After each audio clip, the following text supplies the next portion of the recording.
Alam niyo ba na pwede tayong magtanim ng halaman sa tubig? Hindi natin kailangan ng lupa. Katulad nito. Ito po ay isang variety ng peperoma. Marami po silang variety. Mayroon lang akong kakaunti na variety. Dito po, may tubig na ito sa glass. Ganyan lang siya.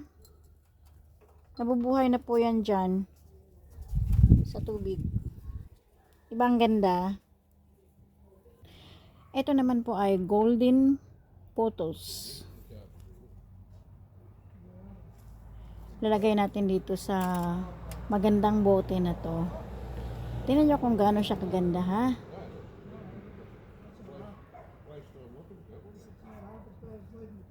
Ayan. Ayan na siya.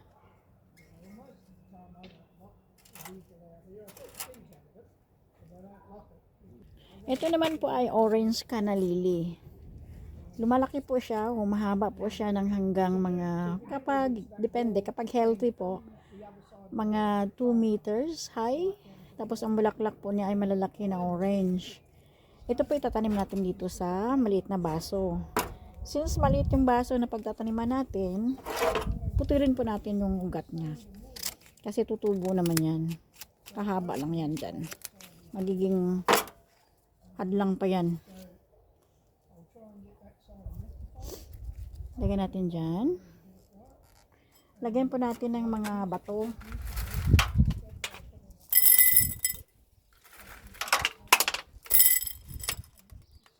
Para siya ay tumayo. Then saka natin buhusan ng tubig.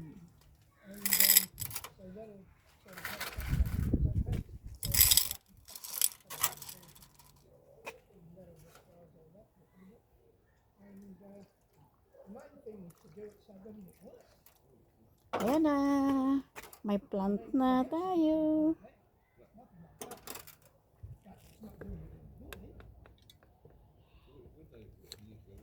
Yan. At itong pang-apat nating halaman, kaya mahaba po ito. Kasi ang ilalagay po natin ay yung snake plant o sansevieria kung tawagin. Kasi mahaba po siya. Kaya mahaba din po yung lalagyan natin. Ilagay po natin yan.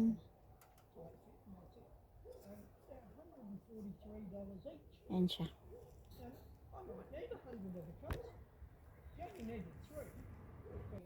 Ito namang panglima nating halaman ay snake plant pa rin po. Pero ibang variety. Alam nyo na, maraming variety itong halaman na to. Ito maiksi lang siya, may gold sa gilid. Lagyan natin dito. Yan. Itong pang-anim nating halaman po na pwede sa tubig. Ito ay hoya. Magandang bulaklak nito, kulay dark, parang maroon. Pero dalawang klase po siya, isang variegated at saka isang plain lang yung dahon niya. Ang bulaklak naman nito ay puti. Lalagyan natin, maganda yung lalagyan natin, oh. Lagyan natin dito. Dalawang klase ng hoya. Beautiful. Ganda.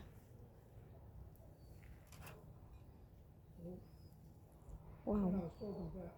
Siya nga po pala guys, kapag naglagay kayo ng halaman sa tubig, huwag po sa labas, ha. Kasi kapag nasisinagan sila ng araw, nagiging kulay berde po ito. Pang indoor lang po talaga sila, yung malayo sa hindi siya direct sunlight.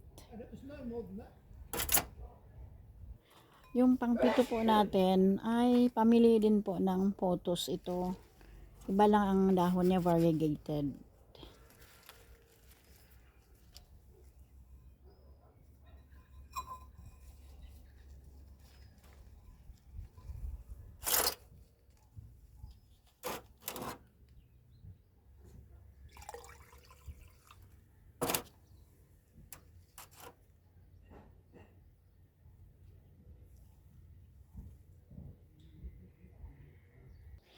Yung pangwalo po nating halaman ay elephant ears.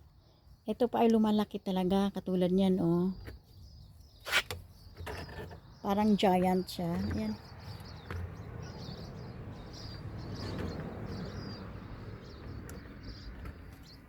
Since maliit pa naman siya, lagyan natin dito sa tubig para mayroon tayong pang indoor. Putulan natin ng ano, ugat.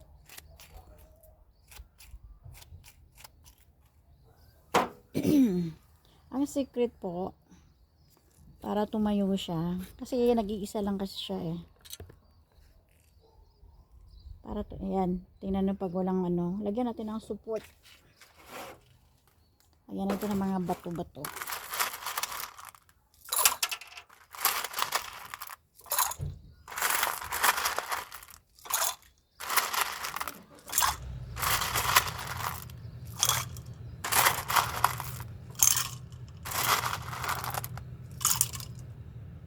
Ito na po siya.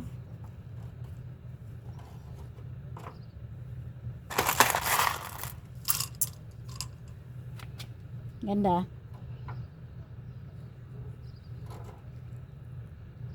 Ang pang-shampoo nating halaman ay Transcancia. Isa lang po ito sa mga varieties. Marami po sila. Papakita ko sa inyo. Maganda. Transcancia Nanook.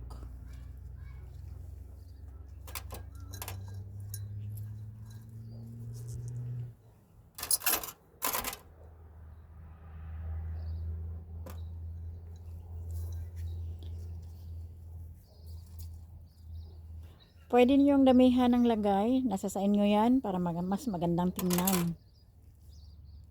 Guys, haluan natin ng ibang variety ng Transcancia. Ito ay green and white variegated po.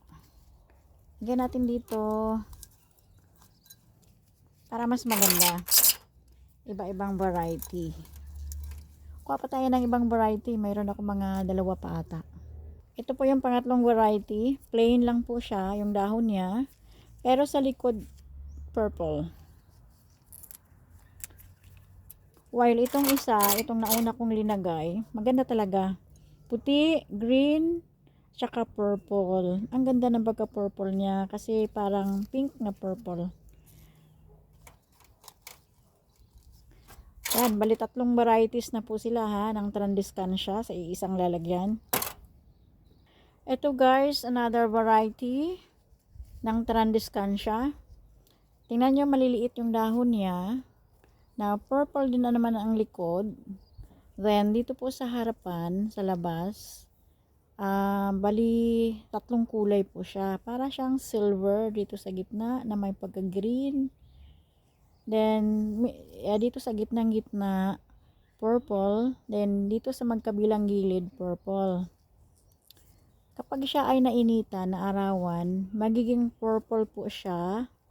Tapos, makikita nyo na lang yung ano, yung parang silver dito sa gilid. Lumiliit sila.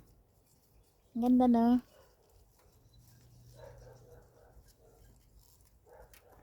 Bali, 4 na itong varieties. May 4 na varieties tayo ng Transcancia. Actually, mayroon pa akong isa eh. Hindi ko lang makita kung nasaan. Nandoon sa likod. Bali, 5. Oo, 5. Meron akong 5 varieties of Transcancia dito sa aking garden.